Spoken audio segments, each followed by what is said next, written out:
Hello again, it's Jess or JashiiCorrin, and today we're going to be setting up for week 34 in my bullet journal, which is August 20th through to the 26th.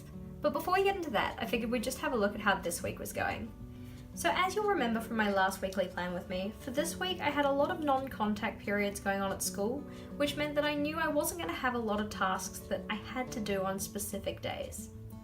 To accommodate for this, I went for this long-running to-do list in the middle, and then smaller boxes for each day of the week, with the weekend combined here. For this week coming, we're sticking with the same aesthetic, but again changing up the placement of the boxes. Just before we start, as per usual, any of the equipment that I use in today's setup will be linked in the description box below.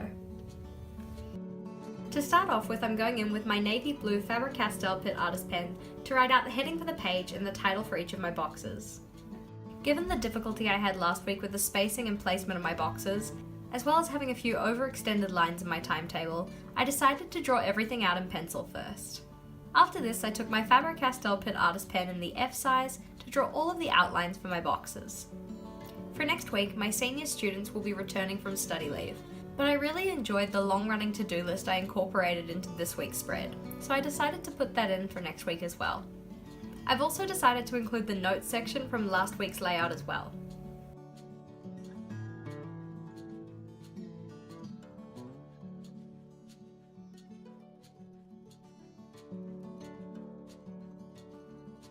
After doing the outlining for all of my boxes and timetable, I also did the same for the cloud motifs I had around the page.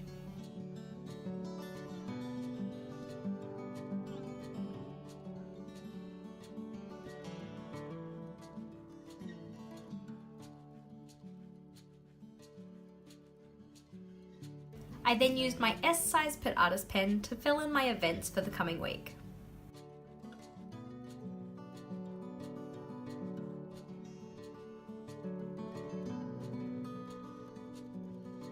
After adding some detail with my Staedtler Tri-Plus fine liner around the day numbers, I then went in with my Tombow Gel Brush markers to add some colour to the page.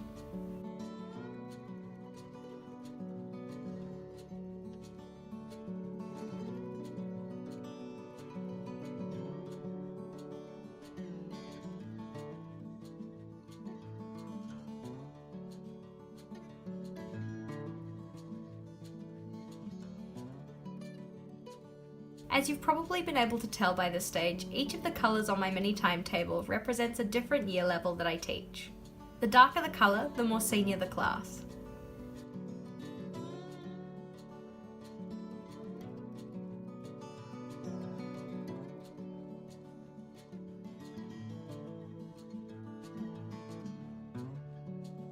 After erasing the remaining pencil lines, I then went in with that navy blue Pitt Artist pen again to write out the remaining titles.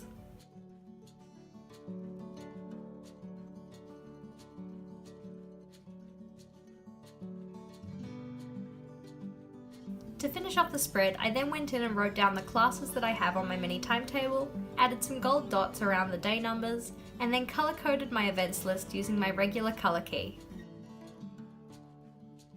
Alrighty, so that's where we're going to leave it for today. So as you can see, I've gone again for a box for each day of the week with the weekend combined. I went with both a to-do list and a notes section for this coming week, as well as my regular mini timetable and an events list on the side here. Thank you for watching. If you had any thoughts, comments or feels, please do leave them in the comments section below. And if you liked today's video, please do make sure to give it a big thumbs up. If you haven't already, you can subscribe to my channel to see the videos I release every Thursday and Sunday. And until next time, bye!